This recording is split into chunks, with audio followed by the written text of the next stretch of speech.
Memasuki bulan suci Ramadan, pasokan bahan pangan seperti padi dan beras dipastikan cukup untuk warga Pali, lantaran salah satu daerah lumbung padi di Pali yaitu Desa Tempirai masih gelar panen raya.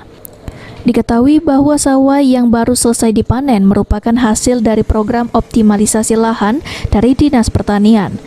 Jarit, salah seorang petani mengatakan bahwa sawah program OPLA ini sebelumnya rawa-rawa dan tidak pernah disentuh program pemanfaatan lahan.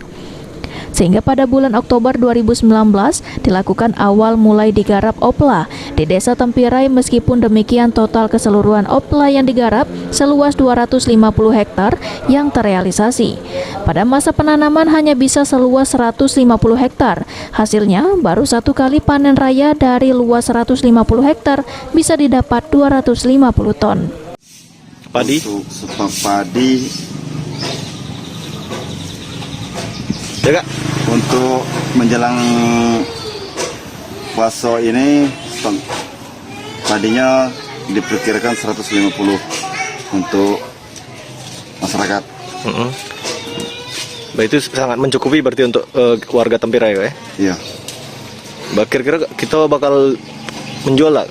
Kira-kira ada masyarakat yang membutuhkan gitu?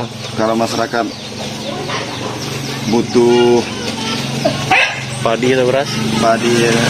Padi dan beras, kami selaku petani siap membantu masyarakat.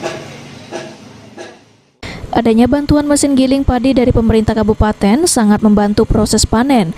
Stok beras masih ada 150 ton, sehingga jelang bulan puasa, padi tidak hanya mencukupi untuk warga Desa Tempirai, namun juga siap menjual jika ada masyarakat Pali yang membutuhkan beras atau padi.